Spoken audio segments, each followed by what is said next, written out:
Euzu billahi mineşşeytanirracim. Bismillahirrahmanirrahim. Elhamdülillah ve salatu ve selamu ala Resulillah. Değerli arkadaşlar, Farsça Kıssahâ-i Kur'an dersimizin 26.sını yapmak üzere birlikteyiz. Takip ettiğimiz kitabın tam adı Kıssahâ-i Kur'an, Tarih-i Enbiya, Ez Hılkat-ı Adem, Ta Rihlet-i Hatem. Kur'an kıssaları, peygamberler tarihi, Adem'in yaratılışından Hatemul Enbiya Hazreti Muhammed'in vefatına kadar. Kitabımızın müellifi Cadel Mevla, Farsça'ya çeviren mütercim ise Muhammed Aftabi.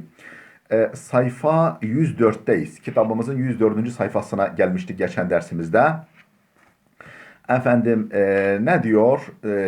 Hud kıssasını anlatıyor. Hazreti Hud ve kavminin helaki onu anlatıyor. Efendim birinci paragrafın sonundayız. Son cümlesini okuyoruz. Diyor ki berhi az hususiyati ki Kur'an-ı Kerim beraya in bad berşumurda است çunin است. Efendim berhi az hususiyati ki hususiyetlerin bir kısmı, özelliklerin bir kısmı ki Kur'an-ı Kerim beraya in bad berşumurda است. Hazreti Hud'un kavmini yani Ad kavmini helak eden rüzgarın hususiyetleri konusunda Kur'an-ı Kerim'in zikretmiş olduğu, saymış olduğu hususiyetlerin bir kısmı çunines şöyledir. Nasıl bir rüzgardı o rüzgar? Bir, bade akim yani sonuçsuz rüzgar. Yani rüzgar estiği zaman genelde ne beklenir? Efendim işte havanın serinlemesi, yağmur oluşumu ve yağmurun yağmasının müjdecisi. Ama bu öyle bir rüzgar değil.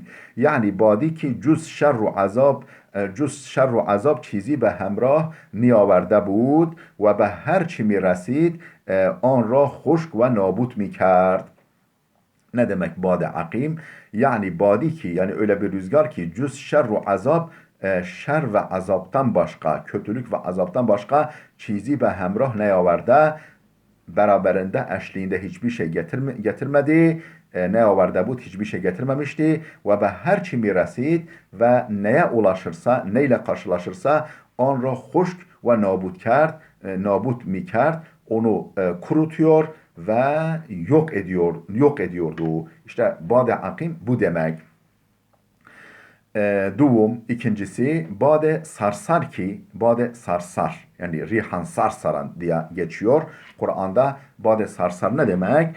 Efendim berhi onra bade sert gufteyend. Bazıları buna yani dondurucu rüzgar, soğuk rüzgar diye adlandırmışlar. Ve berhi onra bade şedid danisteyend. Bazıları bade sarsardan maksat çok şiddetli rüzgar, kasırga diye anlamışlar. Suvum üçüncüsü bade atiye, rihun atiye diye geçiyor Kur'an'da. Yani bade serkeş o doğyanger. Yani efendim zapt edilemeyen, serkeş ve azgın rüzgar diye adlandırmışlar.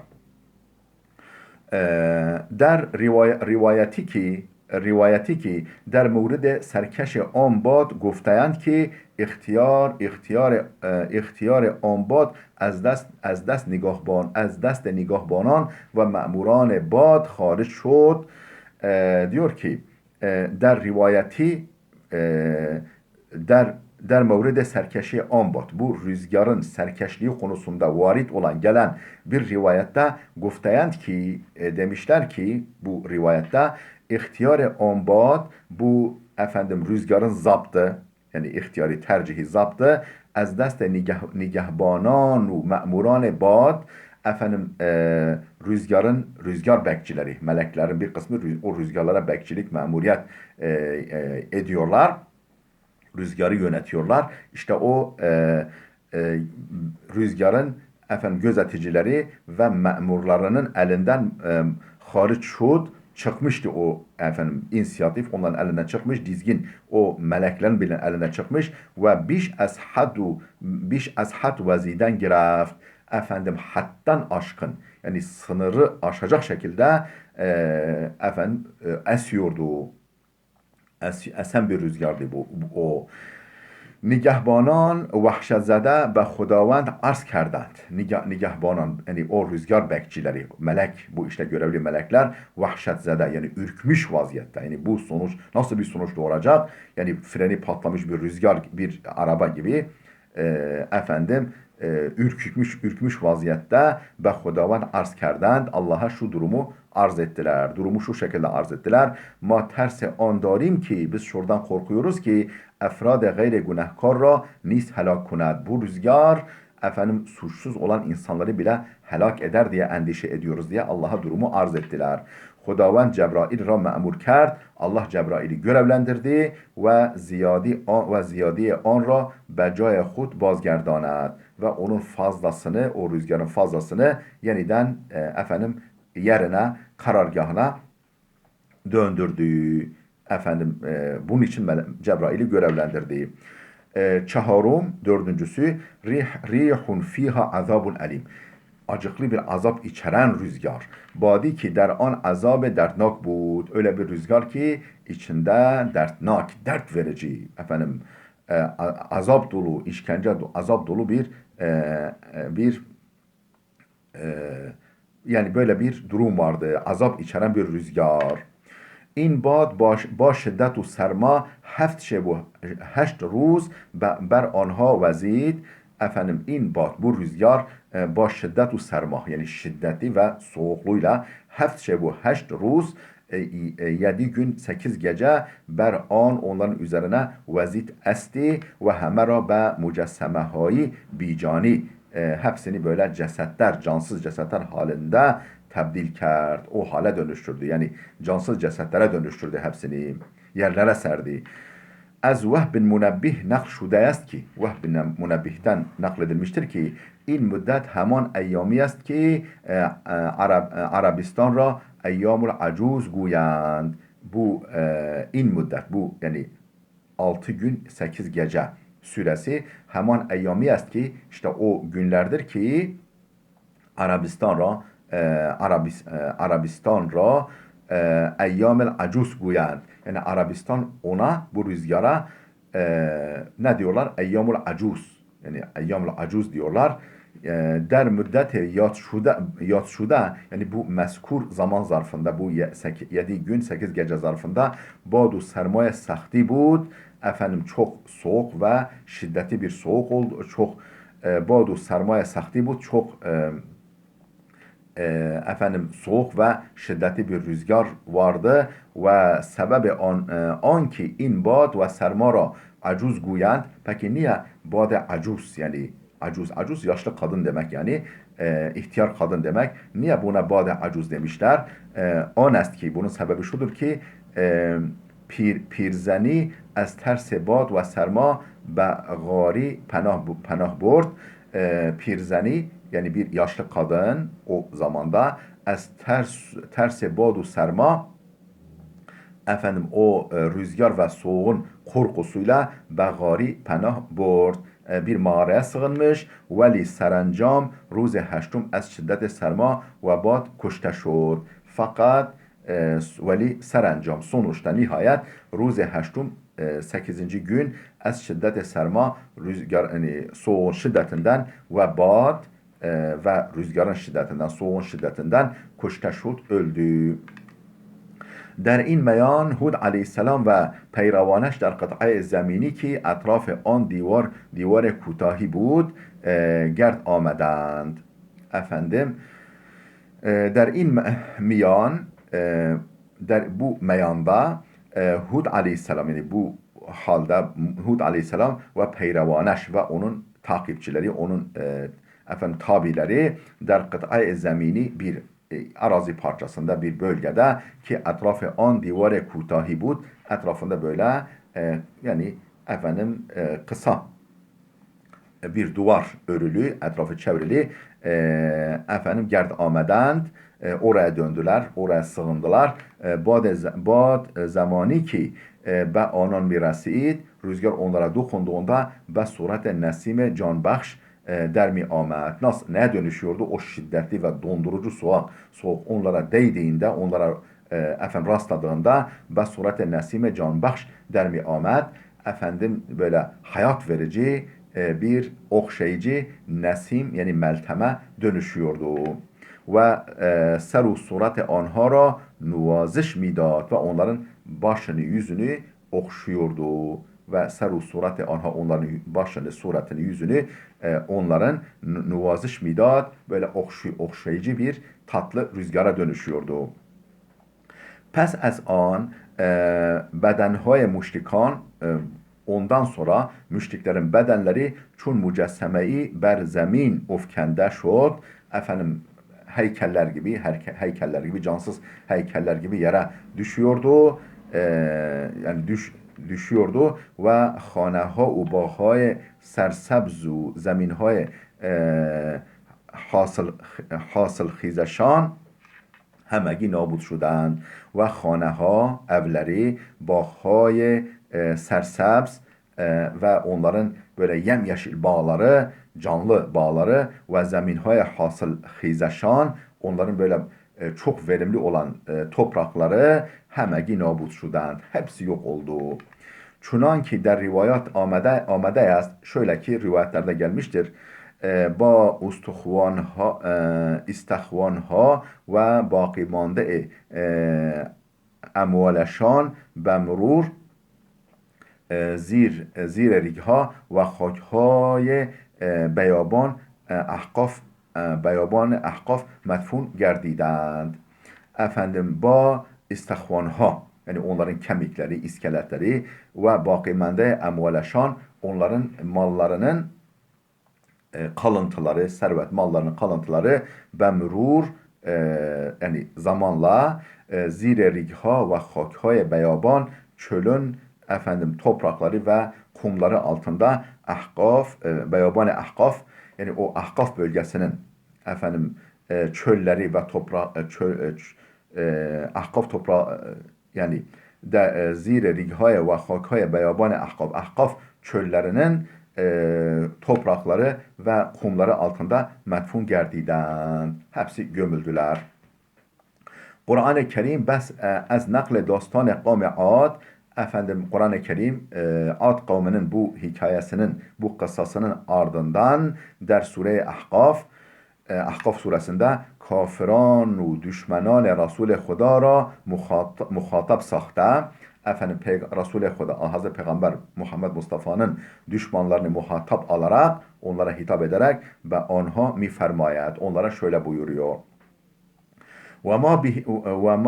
ve ma be kavmi Ad niru kudreti dadim ki yani Ad kavmine öyle bir güç ve kudret vermiştik ki به şuma nedadim. Size vermediğimiz kudreti onlara vermiştik. Onlar sizden çok daha güçlü, kuvvetliydiler. Ve برای آنها گوش و دیدگان و دستها قرار دادیم. Efendim ve برای آنها onlara گوش, kulak ve دیدگان, gözler ve destha karar dadim. Onlara yani güçlü efendim çok iyi duyan gözler, kulaklar, eller vermiştik. Ama anguşu didegan der dilha fakat bekarşan نیامد. Fakat o kulaklar ve o gözler der dilha bekarşan نیامد. Efendim onların yardımına koşmadı. Yani o kulaklardan nasihat dinlemek üzere yararlanmadılar. O gözlerden efendim ibret almak konusunda kudret delillerinden ders çıkarma konusunda yararlanamadılar. Zira ayetهای خدا را inkar میکردند. Çünkü Allah'ın ayetlerini inkar ettiler. inkar ediyorlardı ve azabı ra ki meshareyeş mipendاشتند ve o alaya aldıkları azap ve o alaya aldıkları azap berayşan der amad. Efendim onlara geldi çattı.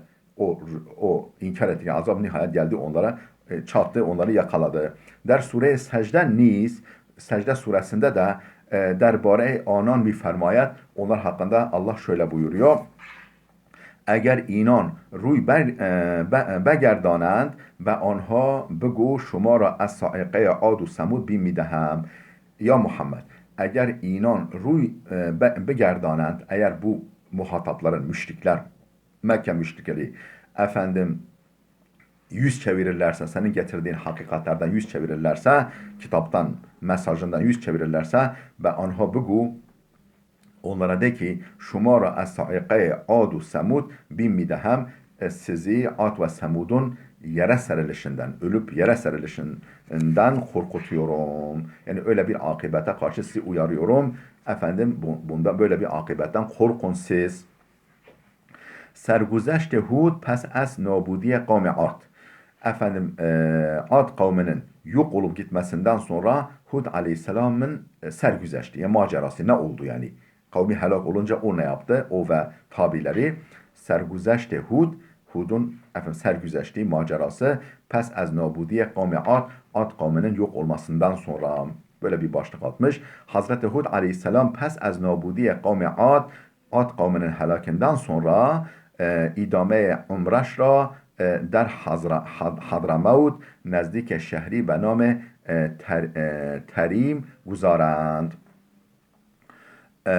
Efendim Ad kavmi helak olduktan sonra Hazreti Hud idame umreş ra, ömrünü devam ettirmek için der Hadramavt denilen bölgede nezdike şehri, bir şehre yakın be name Terim ismindeki şehre yakın Hadramavt bölgesinde geri kalan ömrünü, yani ömrünü guzarent geçirdiler. Ömrünü geçirdi o ve kavmi, yani ve müminler. او در سن 87 سالگی از دنیا رفت. Efendim yaklaşık yani 807 yaşlarında, yani 708 yaşlarında az dünya raf, dünyadan göçtü ve der Hazramavt medfun şud. Hadramavt'ta gömüldü, defnedildi.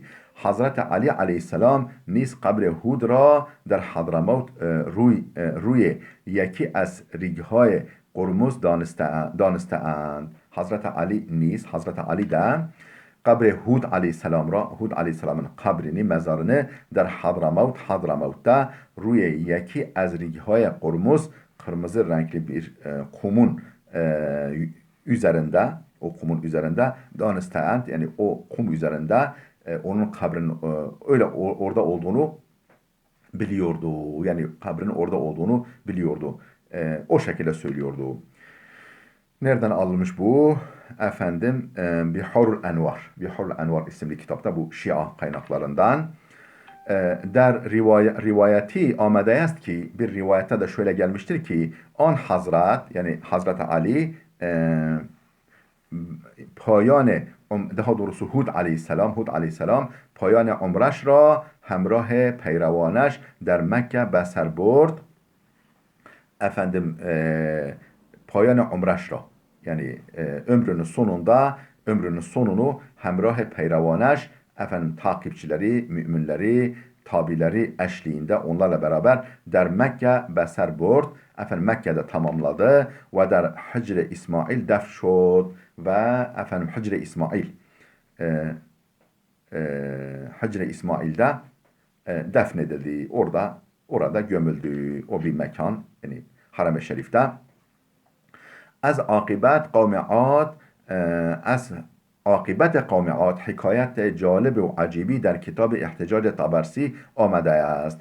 از عاقبت قوم عاد kavminin akıbeti hakkında hikayet calib ve acibi, yani ilginç ve hayret uyandırıcı hikaye der kitabı İhticac Tabarsi isimli kitapta amade است. Efendim o hikaye, ilginç ve hayret uyandırıcı hikaye şöyle gelmektedir.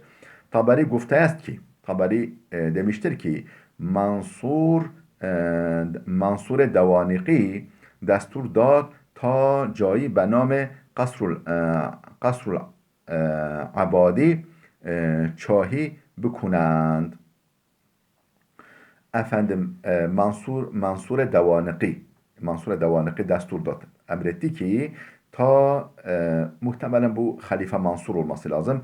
Ta der cayı be name Kasrul İbadi isimli bir yerde çahi bikenend, bir kuyu kazılsın diye emretti. Yaktin ki memure hafre çah şude bud. Yaktin bir adamın adı, efendim o kuyuyu kazmakla emredilmişti. O kuyuyu kazmakla görevlendirilmişti. müddetha به حفر چاه مشغول بود. Yani uzun zaman o kuyu kazmakla meşgul oldu. Veli be abi nemi resid. Fakat herhangi bir suya erişmedi, su elde etmedi. Pes az merge Mansur, Mansur'un vefatının ölümünden sonra Mehdi Abbasi, bu defa Mehdi Abbasi halife, Abbasi halifesi niz destur be idame hafr dad. O da kuyunun kazılmasına devam edilmesi emrini verdi. Hafre çah idame peyda kerd. Efendim kuyu kazmayı devam ettirdi ta inki surahi pedidar şod.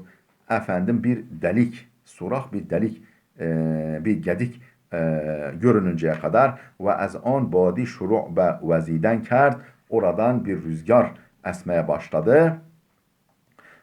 Ebu Musa pes az şuniden macera, Ebu Musa bu macerayı duyduktan sonra derune çah reft, efendim kuyunun içine girdi, o kuyunun içine indi. Der anca surahi did ki orada bir delik gedik gördü ki az an bade şedidi mivazid, oradan şiddetli bir rüzgar esiyordu ve az desturdad surah ra guşat کنند و emretti ki o delik daha bir açılsın. Sepes دو نفر را با طناب داخل آن سوراخ فرستادند. Sonra iki kişiyi iple o deliğe sarkıttılar, o gediye sarkıttılar. On du nefer pes az saati, o iki kişi bir süre sonra bala آمدند, yukarı çıktılar ve guften dediler ki çizi acibi didim. Biz acayip bir şey gördük. Merdan, zenan, haneha, zuruf, efendim erkekler, kadınlar, evler, zuruf, kapkacaklar ve esasihayı ki ve ev eşyaları ki be suret mücesseme artık heykelleşmiş şekilde der amede budand, heykelleşmiş hale gelmişlerdi. Yani o insanlar bir ceset heykeller haline gelmişlerdi. Ve hengami ki be anha dest mizedیم, onlara el dokundurduğumuz anda hak mi şudand, artık toprağa dönüşüyorlardı ve mi rihtand, ve dökülüyorlardı. Toprağa dönüşüp dökülüyorlardı. Ebu Musa macera ra beraya Mehdi nüvişt. Ebu Musa bu macerayı Mehdi'ye yazdı. Mehdi'ye Abbasi'ye yazdı. Halifeye. O niz nameyi be İmam Musa bin Cafer nüvişt. O da bir mektubu İmam Musa bin Cafer, Cafer-i Sadık'ın oğlu Musa'ya yazdı, Ehl-i Beyt imamlarından. Ve az o derhast pasuk kerd ve ondan cevap talep etti. Yani bu neyin nesi? Musa bin Cafer aleyhisselam girist ve fermud. Musa bin Cafer ağladı ve dedi ki inan baki mandagane kavmi Ad hastند. Onlar Ad kavminin kalıntılarıdır ki Huda ber onha خشم گرفت. Allah onlara gazap etmişti ve hanehaşan ra ber serşan فرو ریخت. Efendim evlerini başlarına yıkmıştı. Onha ashab-ı ahkaf hastند. Onlar ashab-ül ahkaftırlar. Yani ahkaf ahalisi. Hud kavminin bulun Ad kavmi, Hud peygamberin kavmi olan Ad'ın memleketi olan ahkaf ahalisidir. Mehdi pursit. Mehdi sordu. Ahkaf çiist? Ahkaf ne? Hazret Fermud o Musa bin Cafer dedi ki righa. Ahkaf demek yani kumlar demek, kum tepeleri demektir dedi. Efendim değerli dostlar, Hud kıssası da burada bitti. Geldik Hazreti Salih Aleyhisselam kıssasına. Videomuz uzadı. Burada dersimiz dursun. Gelecek dersimize kadar Allah'a emanet olun.